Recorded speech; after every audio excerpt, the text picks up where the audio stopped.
Dear ladies and gentlemen, dear ministers, dear excellencies, and most of all, dear friends. First of all, I want to thank you as well, even if it gets boring, everyone is saying thank you here, right?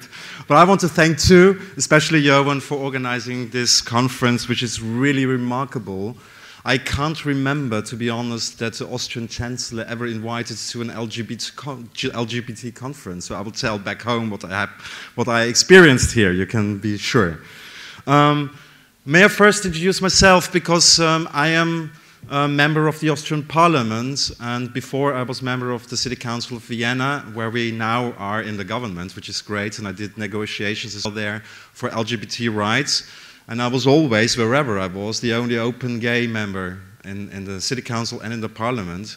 And to encourage, especially the politicians around you, it helps to have open gay members everywhere to have visibility. And I have an easier life than those who are not open, you can be sure about that. We know that we are talking about the recommendation of the Committee of Ministers of the Council of Europe combating discrimination on grounds of sexual orientation or gender identity. And the question, of course, is, at least at the end, why actually is anti-discrimination so important for Europe? It doesn't matter if it's the European Union or the Council of Europe. Well, at this moment, when we talk about Europe, we mostly talk about economy, let's be honest.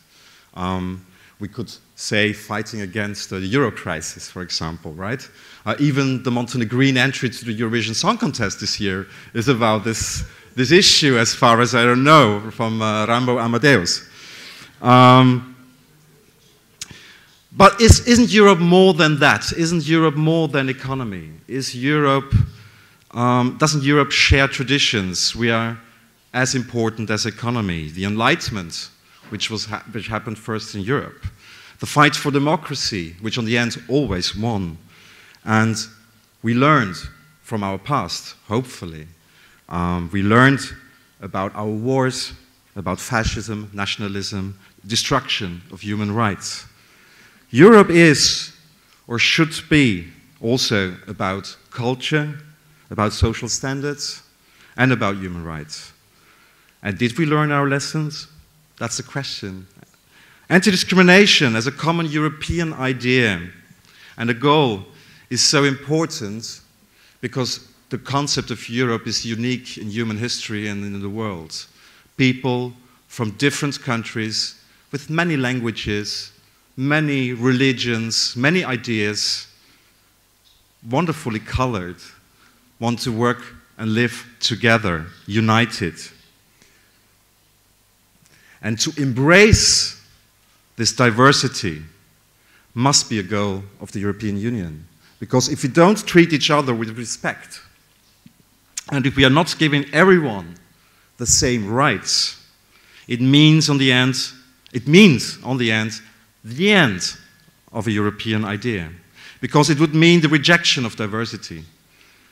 Lesbians, gays, transgendered and intersexual people had a long period of discrimination and hatred, even until today.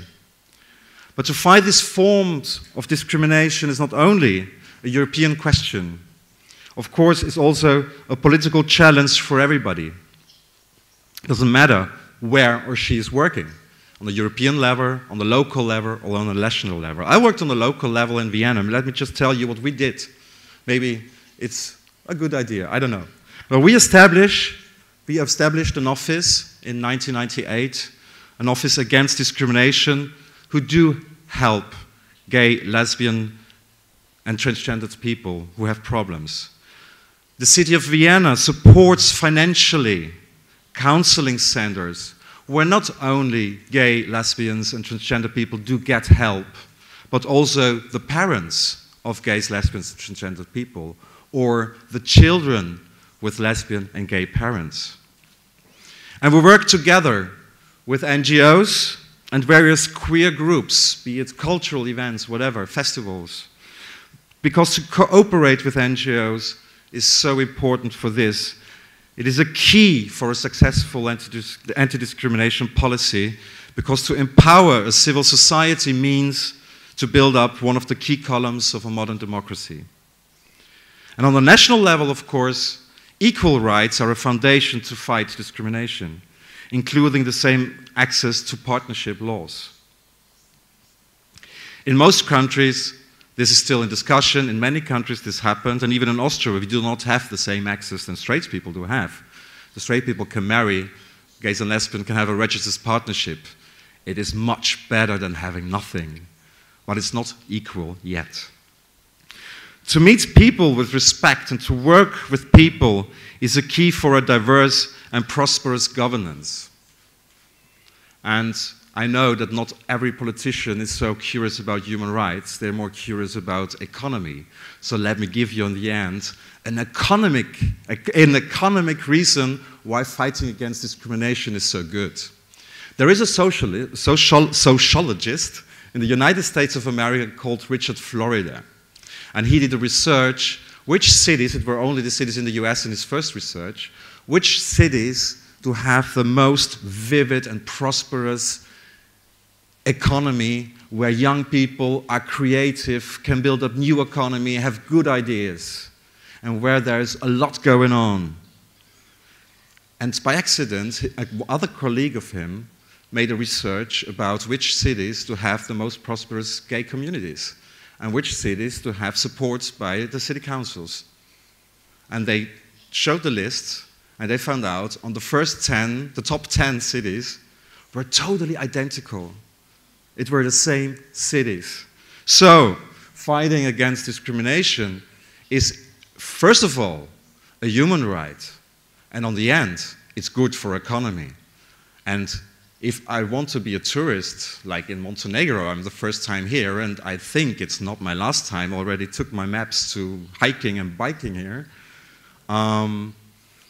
If you are a tourist and you want to spend money somewhere, you want to go to a country where you are welcome. So I'm happy that I was welcome here. Thank you very much.